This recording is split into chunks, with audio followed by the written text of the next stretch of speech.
go through it quickly. Okay.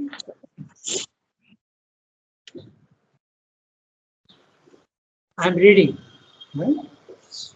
The idea of the three essential modes of nature is a creation of the ancient Indian thinkers, and its truth is not at once obvious because it was a result of long psychological experiment and profound internal experience. So, first of all, the three essential modes of nature, as all of you know, is sattva, rajas, tamas. Okay, so sattva, rajas, tamas. So, it was already explained to us, but he will explain more in detail. So, and the ancient Indian thinkers, he is particularly thinking of the Sankhya philosophers. Okay, so, and long psychological experiments. They correspond to the matter, life, and mind. Matter is that which has got the tamas in it. Tamas is, you can interpret in two ways. Psychologically, it is something dark and negative. It makes for laziness, it makes for no change, I don't want to change, a negative attitude. And also in the universal scheme of things, it is that which makes everything stable.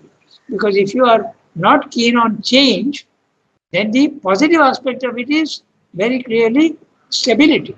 Okay, so that tamas also has got a function in the world. Psychologically, it is something that retards you, but you need stability in the physical world. If constantly everything is changing, how will you practically deal with it? So that's tamas. Rajas is the energy aspect. You see the energy in the universe everywhere. Okay, the wind is blowing, the sun is shining, the volcanoes are bursting. Okay, the rain is coming, evaporation of the sea takes place, there are storms. All this is energy, Shakti. We don't think of it that way. And now man has learned how to use this energy. Okay? He uses this energy by all sorts of instruments. Okay? He can tap the sunlight with photovoltaic cells. He can tap the wind power with windmills. He can tap the ocean tides by putting instruments which measure the outgoing and the incoming tides. So he knows how to do it, but he does it all with instruments. And the yogi does it without instruments. He can do it without instruments. He can use sunlight as energy. He can use even the lightning that comes. He can use all these things. He can use the fragrance of flowers as energy. So this is the energy that is there everywhere in the physical world.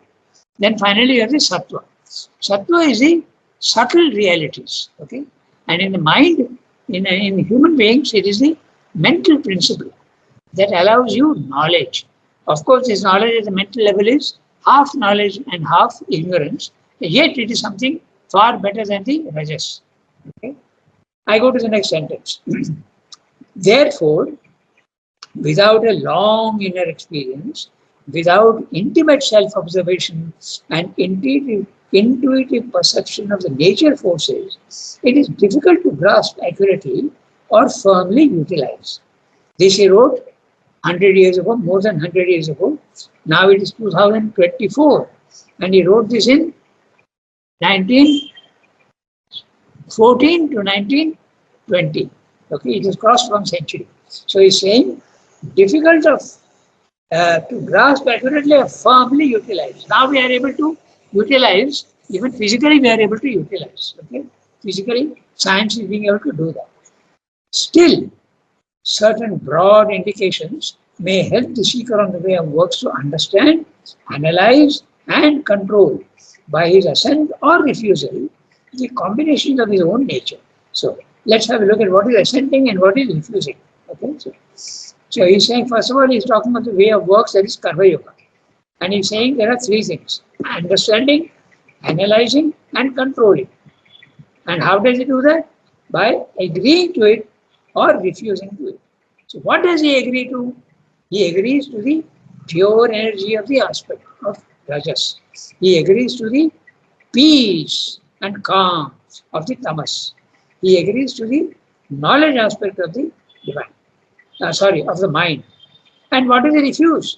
He refuses tamasic inactivity, which is actually a unconscious inactivity and darkness, that he refuses.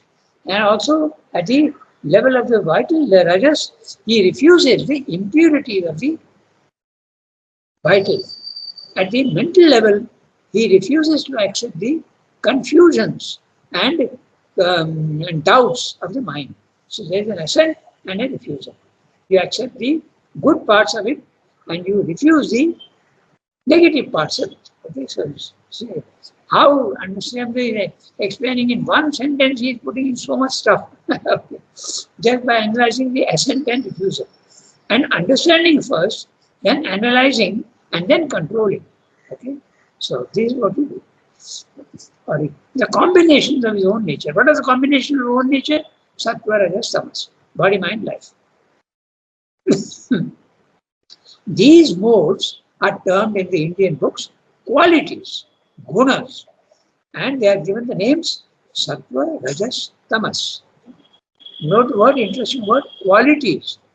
Okay, qualities are supposed to be positive always. Okay, so each of these has got qualities. They have got positive aspects, but they can, when they come down, they become distorted. They become dark. They undergo the law of diminution, and therefore each one.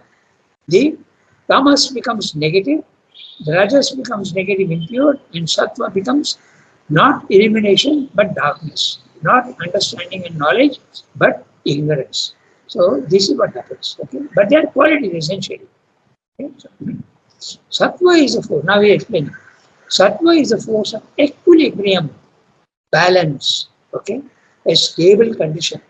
Translates in quality as good and harmony and happiness and light. Okay, each of them you see it is good. Okay, which you accept easily. Harmony you accept. Happiness and light all you accept. Rajas, power, force, movement. Rajas is a force of kinesis and translates in quality as struggle and effort, passion and action. Okay? So all these you can, even passion can be positive. Okay? So I have a passion for the divine. I have a passion for achieving my goal. So that also can be very good. Okay? It can become dirty and impure, but it can also be an intensity of effort for the right thing. Okay? Passion and action. Tamas is a force of inconscience and inertia and translates in quality as obscurity and incapacity and inaction. Ordinarily used for psychological self-analysis, these distinctions are valid also in physical nature.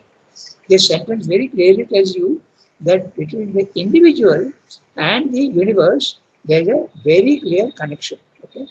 Ordinarily used for psychological self-analysis. The sattva, rajas, tamas are usually applicable in your yogic effort. Okay?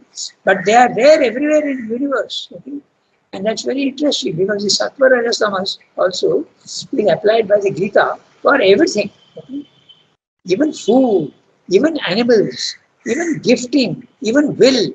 All these things are in the Gita. It's very interesting. Those who know the Gita know that these are discussed very clearly.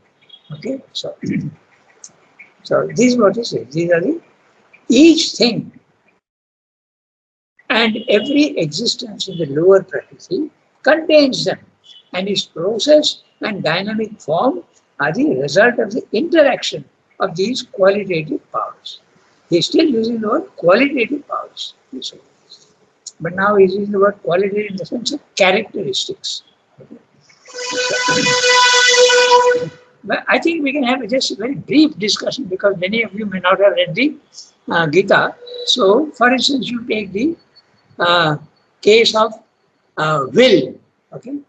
Now, will can also be tamasic, will can also be rajasic, and will can also be sattvic. Okay. So, what would be that? I am just quickly reviewing the Gita's thing. Okay. So, a tamasic will is something which is very easily tired, very easily given up, and it is not intense at all. Okay? So that's a tamasic will. Then what about the rajasic will? The rajasic will is full of energy and wants to do it, but often it can go wrong also. You can over reach and over do your intensity, and that is not good. Right? It comes with a little egoistic effort that I want to achieve. So that can be bad. But Rajasic will can also be a very steady and very calm, quiet, but intense pressure of will. That can be. And the sattvic will is that it understands what has to be, how it has to be done. The will has to be applied not with over enthusiasm, but with a calm, steady, uh, with a steady effort, not up and down. Today it's intense, tomorrow it becomes zero. Not like that. It has to be a balanced one. So that is will. Okay. Then take food, for instance. Okay. I just take up three things: food and animals. Food can be tamasic, it can be rajasic, and it can also be sattvic. So tamasic food, the Gita says, is that which is rotten, which has been rejected, and which is, as I said, rotten, which has lost uh, its nutritive power. Okay, that is tamasic food.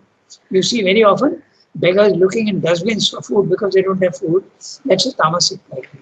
Even dogs also start looking in the dustbins for some food. Okay, that is tamasic food. Rajasic food, that which is full of spices, is pungent and a lot of chilies and masalas and oily. Okay, so that's the Rajasic food. It gives you an energy, and even meat is also Rajasic food. What about the Sattvic food? Sattvic food is fruits, fruit juices, that which is gives you energy, but in a very calm, quiet manner. Milk, okay, all milk products, they are all Sattvic foods. Fruit juices, all that is succulent, all that is full of freshness, that is sattvic food. Okay? So it's interesting what Shivji is saying. It is there everywhere in Prakriti, he is saying. So I'm just discussing that. Okay. Then what about animals? Okay. Animals also can be sattvic, they can be rajasic, and they can be tamasic. Tamasic animals, very good examples are there. Those are the koala bears and the sloth, which move very, very, very slowly. Loris, these are all animals which are often there in Australia, not anywhere else in the world. They are marsupials, not a kangaroo, but these koala bears and all these uh, creatures which go very slowly, they climb the tree. Sloth is a perfect example. Okay? The loris also is a bird with big eyes and they move very slowly. So they are tamasic animals. Rajasic animals, very clear, lions and tigers. Okay, so what about the sattvic animals? The sattvic monkeys, if at all there are, intelligent animals. Okay? The elephant, the dog, okay, the dolphin, these are all sattvic animals. They have a touch of sattvic element in them.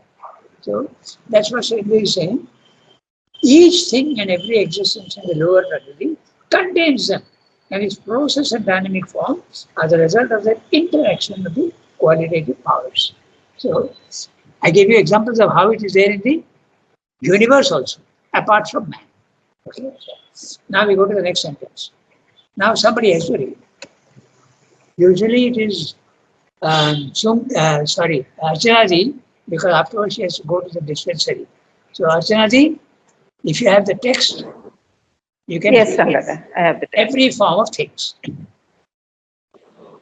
Every form of things, whether animate or inanimate, is a constantly maintained poise of natural forces in motion and is subject to an unending stream of helpful, disturbing, or disintegrating contacts from other combinations of forces that surround it. Our own nature of mind, life, and body is nothing else than such a formative combination and poise. In the reception of the environing contacts and the reaction to them, the three modes determine the temper of the recipient and the character of the response. Inert and inert, he may suffer them without any responsive reaction, any motion of self defense, or any capacity of assimilation and adjustment. This is the mode of tamas, the way of inertia.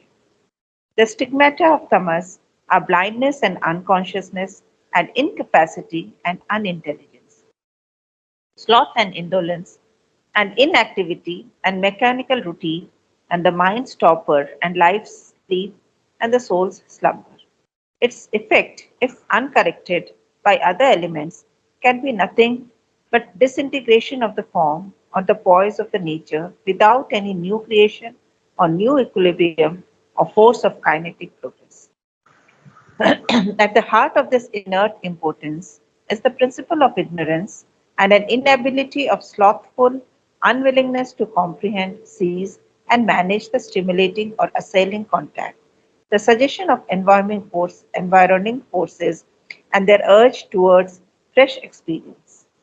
Experience. So, he has explained to us what is the tamas. Then in the next two paras, he will discuss rajas and sattva. So let's quickly go through. Very interesting what he is saying. Every form of things, whether inanimate or animate. Okay, I went up to the animate level, but now he is saying that sattva, rajas, tamas are also there in the inanimate, in a stone, in a mountain. Okay, so even in the plants. Okay, plants are animate, but inanimate also. He is saying that there is these three principles are there. We'll have a look at that. We'll see whether we can give examples. We'll see. Is a constantly maintained poise of natural forces in motion and is subject to an unending stream of helpful or disturbing or disintegrating contacts from other combinations of forces that surround it. So, these forces are there everywhere. The force of stability, tamas, the force of movement and energy, the rajas, and the movement of a help understanding in a balance and harmony. All these forces are acting even on the stone, because even on the mountain, even on the dust of the earth. Okay? So, our own nature, other combinations of forces that surround it. Our own nature of mind, life, and body is nothing else than such a formative combination and poise. Okay? So, we have a mind, we have a vital, and we have a body, and their combination is what we think we are. Okay? But that's not true at all. You are not your body, mind, life at all. You are the pure soul. Body, mind, life will disappear, but the soul will never disappear. It's a true part of it. In the reception of the environing context, yeah, environing context can be of many. The food you are eating is an environing contact. When you are meeting your friend, there is exchange of words. When you are out in the street, the weather also affects you. Okay, so all these things are the environing context. Someone gets angry at you, someone gives you comforting words. All these are environing contexts. Whatever is coming from the universe, up to you. And the reaction to that. Okay. Your own reaction also. Okay. It can be a tamasic reaction, it can be a rajasic reaction, it can be a sattvic reaction. So this also reminds you of the karmendriyas and the jnanendriyas. See, all these ideas are related, and you will see them reflected everywhere in all these, whatever we are reading. And that's the way to read, because then your understanding becomes global, inclusive. Okay? So, this is what I'm saying. Environmental context, the reaction to that. Reception of the environmental context is what is coming through your senses. They are what Srila calls the inferent senses, through your senses. So they are the jnanendriyas. All your senses are jnanendriyas. You are receiving the environmental context through your eyes, ears, nose, throat, and skin. Touch, skin and your tongue. Okay. Now, inert and the recipient. Okay. You can react to these in a very insensitive manner. That would be the tamasic approach. Or you can approach in a rajasic manner. You get either angry and reject it, or you receive it very pleasantly. Both are rajasic. Okay. Then sattvic, you understand the true nature of the impact from outside, and you deal with it in the right way, with harmony and light and harmony. That's your reaction to that. All these things are there. You can see how detailed is the analysis of the sattva, rajas, tamas, incoming and outgoing. Okay. In the reception, of the environing contracts and the reaction to them, the three modes determine the temper of the recipient. You are judged, your quality, your nature depends on the balance of these three, sattva, rajas, tamas, okay? And the character of the response. How you are receiving also is important, and how you are responding also is important, and they can be different. Inert and inactive, now he is talking about the negative part. Okay? Inert and inact, okay? That which is not in proper proportion to what is coming in. He may suffer them, suffer in the sense of experience them. Okay? He may suffer them without any responsive reaction. So that is, you remain absolutely calm and quiet. But this calm and quiet can be of two types. One can be very negative, insensitivity. Someone gives you a kick, but you are so insensitive that doesn't make any difference to you. That's a lower response, okay? But the higher response is you are in a yogic condition, and whatever is coming from outside, you are not disturbed, but you are fully conscious and you are fully alert and you are sensitive. That's it. That can be the right response. Now, it can also go to any motion of self-defense or any capacity of assimilation and adjustment. Now, look at that. Self-defense. Self-defense can be also very aggressive. Okay, that could be rajasic. Or any capacity of assimilation and adjustment, sattvic. Okay. See how he has given all the three in different words. So you have to identify the words and the mode of nature. Inert and inactive. Inert is the tamasic. Okay. Then motion of self-defense is rajasic. Assimilation and adjustment is sattvic. Okay. So this is the mode of tamas, the way of inertia, the way you receive things. The stigmata of tamas are blindness. Stigmata, the signs. Okay, stigma usually is used in a negative sense. The stigmata, the wrong qualities, if you want, of tamas are blindness and unconsciousness and incapacity and unintelligence. Okay, sloth, laziness, non-movement, if you want, and indolence, inactivity, laziness, and inactivity, and mechanical routine are the mind's torpor, and the life's sleep, and the soul's slumber. So using mind torpor, is using life's sleep and the soul's slumber. Okay, so these are all the tamasic effects. Its effect, if uncorrected by other elements, which are the other elements? Rajasic and sattvic, can be nothing but disintegration of the form or the poise of the nature without any new creation or new equilibrium of force of kinetic progress. It's a very interesting way of putting it. So, if your reaction of inanimate things is tamasic, okay, look at the words carefully. Disintegration of the form. So, take a stone for instance, okay, or the poise of nature. Okay. Now, poise of nature, a stone's the poise of nature is inactivity and it is absolutely quiet.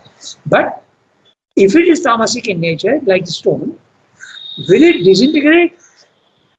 Of course, a stone will disintegrate over the forces of nature, but it will take maybe 100 years or 200 years or 300 years. Finally, all mountains and all, they become only small particles of sand and they end up on the seashore. So there's the poise is leading to disintegration. Okay, that's what he's saying. I have seen once, I used to go out for walks and I saw once, it's very strange, it happened. Okay? I saw a dead dog, okay, near the Indira Gandhi Stadium. Okay, and nobody was doing anything about it. Okay? And over 1 month, slowly, it dried up and also slowly disintegrated and completely disappeared, because after a certain time, the ants and the other creatures come and eat it up. So it disappeared entirely. In nature also, that's what happens. In a jungle, when a lion dies or something, the vultures come and eat up whatever is there. The rest of it, even if the bones remain, nature takes care of them. Rain, sunlight, wind and all will dissolve it. So disintegration, it happens. Okay? So, disintegration of the form and the poise of nature without any new creation or new equilibrium or force of kinetic process. At the heart of this inert impotence is the principle of ignorance. So ignorance is a very major part of the tamasic principle, ignorance, and an inability or slothful unwillingness to comprehend. Inability, you may try, but you're not capable. The slothful unwillingness. Most human beings have this element in them. They don't want any change in their life. You can look into yourself also, and if you are given a new alternative which may be better, the first reaction is always to say, no, no, no, I'm quite comfortable with what I am. That's what usually happens. So, slothful unwillingness to comprehend. Seize and manage stimulating or assailing contact. So, stimulating that which is beneficial to you, assailing that which can harm you. Okay? The suggestion of environing forces and their urge towards fresh experience, you deny. You deny the fresh experience. And the urge also towards fresh experience, you normally deny. But if you are a Rajasic type of character, you will examine and see that yes, I would like fresh adventure and fresh experience. Okay? So detailed description of the tamasic quality in individuals as well as in universe. Now we come to the next one, that would be Rajasic. How much time do we have? We have got time, 28. So we have got about 12 minutes or so. We'll read the next one. So who will read the next one? Okay. Archanaji has read. Yasmin, you have the Can I text? read? Yes, please. Yes, can I read? Yes, yes, go ahead. On the other hand, On the other hand, the recipient of nature's contacts, touched and stimulated, solicited or assailed by her forces, may react to the pressure or against it. She allows, encourages, impels him to strive, to resist, to attempt, to dominate, or engross his environment, to assert his will, to fight and create and conquer. This is the mode of rajas, the way of passion and action and the thirst of desire, struggle and change and new creation, victory and defeat and joy and suffering and hope and disappointment are its children and build the many colored house of life in which it takes its pleasure. But its knowledge uh, Sunki, sorry, Yasmin, we or can't hear you. Just uh, adjust your mic and speak near the mic. We can't hear you very clearly. um, shall I read again from somewhere? Yeah, Can you okay, go hear ahead. me now? All right. Okay, I'll read the last sentence again. Okay. This is the mode of rajas, the way of passion and action and the thirst of desire, struggle and change and new creation, victory and defeat and joy and suffering and the hope of disappointment are its children and build the many colored houses of life in which it takes its pleasure. But its knowledge is an imperfect or a false knowledge and brings with it ignorant effort, error, a constant misadjustment, pain of attachment, disappointed desire, grief of loss and failure. The gift of Rajas is kinetic force, energy, activity, the power that creates and acts and can overcome, but it moves in the wrong lights or the half lights of the ignorance, and it is perverted by the touch of the Asura, Rakshasa, and Pisacha. The arrogant ignorance of the human mind and its self satisfied perversions and presumptions, errors, the pride and vanity and ambition, the cruelty and tyranny and beast wrath and violence, the selfishness and baseness and hypocrisy and treachery and vile meanness, the lust and greed and rapacity, the jealousy, envy, and bottomless ingratitude that disfigure the earth nature are the natural children of this indispensable but strong and dangerous turn of nature. Yeah. So, a very interesting para is saying that it's a strong and dangerous turn of nature because it is full of energy, it has a power, and that power can be used in the right direction or in the wrong direction. So it can be dangerous. So that's what he said. So we'll quickly go through, very interesting, and each word we'll see how it applies. Okay? On the other hand, the recipient of nature's contacts. Who is a recipient? It can be the individual, it can be animate or inanimate. Okay, both. Okay? It can be a stone, it can be an animal, it can be a human being. He is a recipient of nature's contacts. Okay? We have discussed the nature's contacts.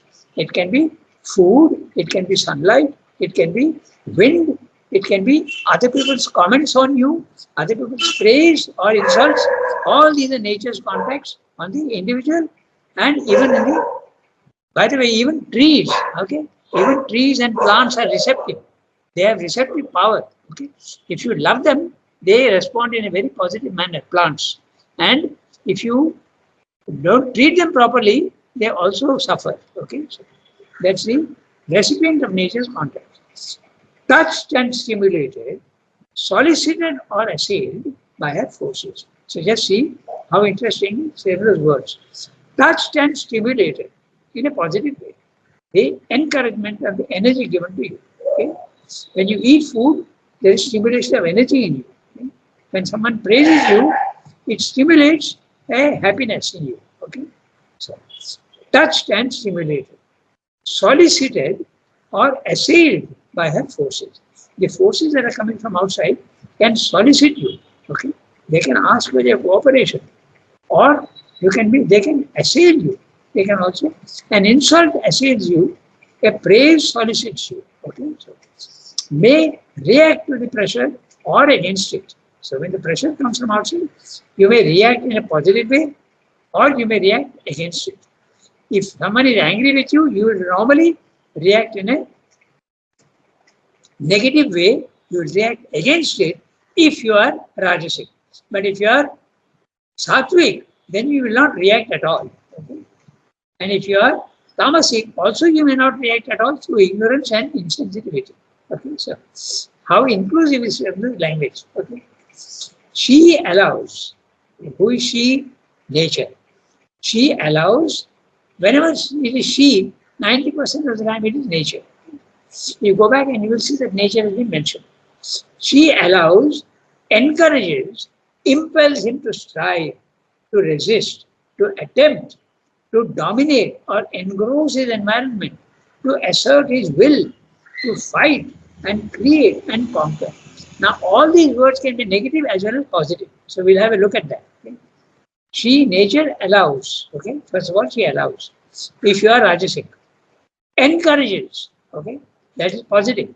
Impels him to strive. That also is positive. Okay, to resist.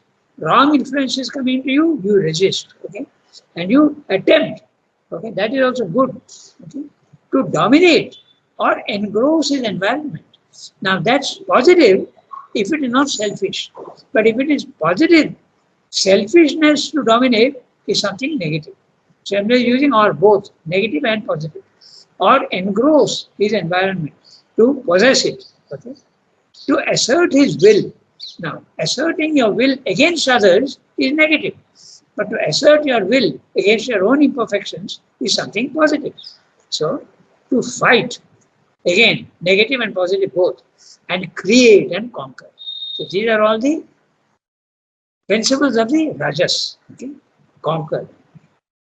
This is the mode of Rajas, the way of passion and action and the thirst of desire. Okay? You want, you can desire, can be positive as well as negative. And you can have thirst for the divine. That is something positive. But you can also have thirst for fame. You can have thirst for enjoyment. And enjoyment also can be negative and positive, both. Okay? Struggle and change and new creation. All these are aspects of the rajas, the energy aspect of it.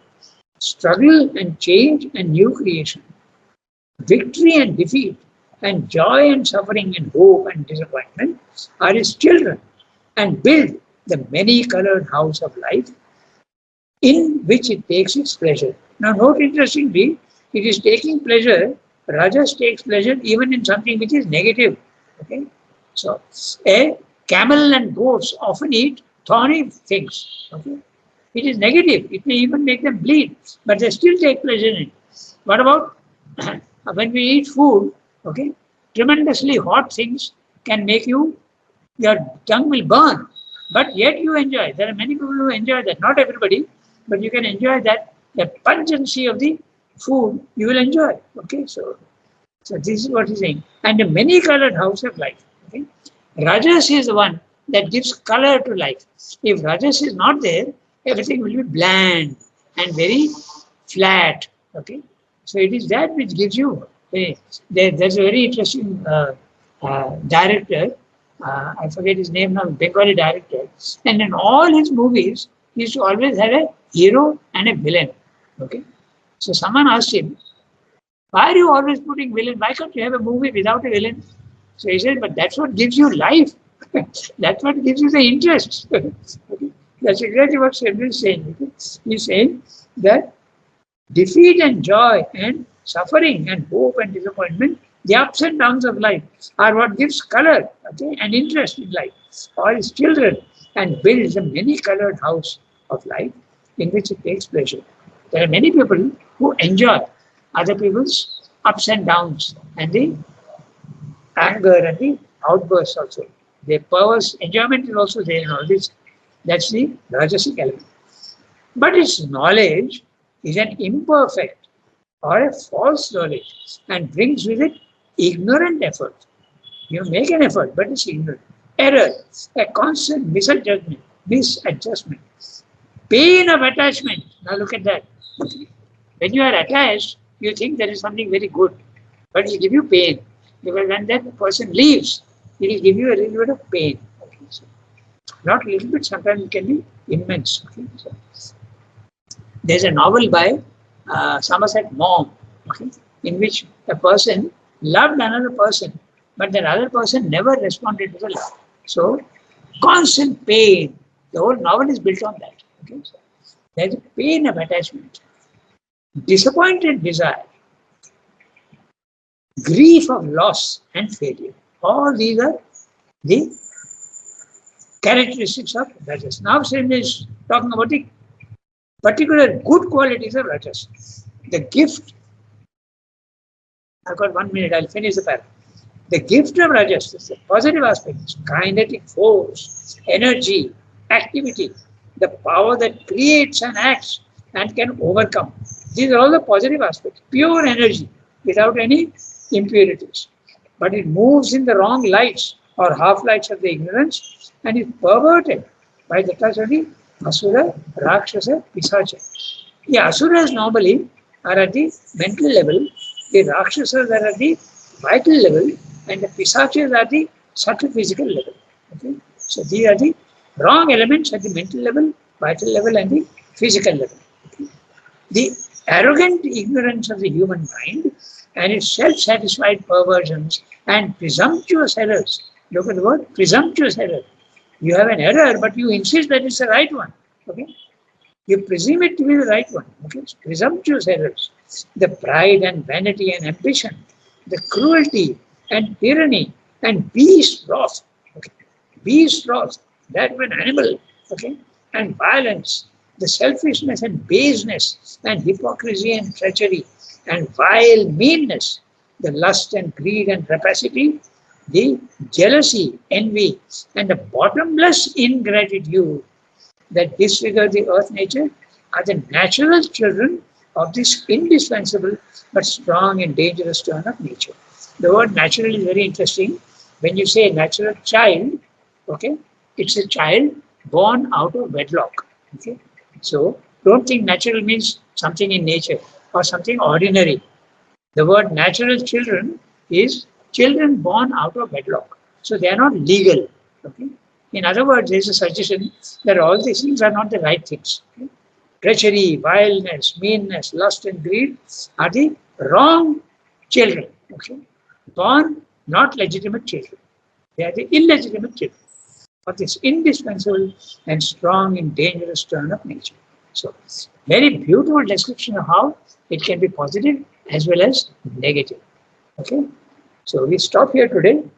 Okay, and very interesting.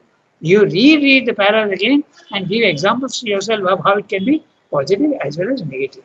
Okay, and if there are any questions, we'll deal with them next time. And note also interestingly, bottomless ingratitude.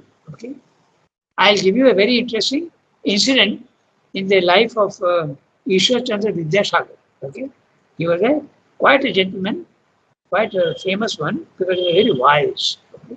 So one day what happened? Someone came and told him that such and such a person is criticizing you very badly and insulting you behind your back. So his reaction was very interesting. Normally you would ask, why is he doing that? Why is he doing that? Have I done any harm to him that he's doing that? But he didn't ask that. He asked the opposite. He said, very interestingly, and that's why they explain the bottomless ingratitude. I am commenting on that. Okay. So he said, why is he criticizing me? I have never done any good to him. It's the opposite of what he's asking. In other words, he's indicating that human nature is often ungrateful. So it's very interesting incident. Okay. He said, I have never done any good to him. Why is he criticizing me? The human nature is normally ungrateful. So normally you would ask, why? Have I never harmed him? But he's saying exactly the opposite. So it is a deep comment on human nature. So I stop here today and we'll pick up Lab Divine tomorrow and day after. So we are having the class tomorrow, although it's a darshan day, but we'll have the class. Okay? So very interesting. Merci beaucoup.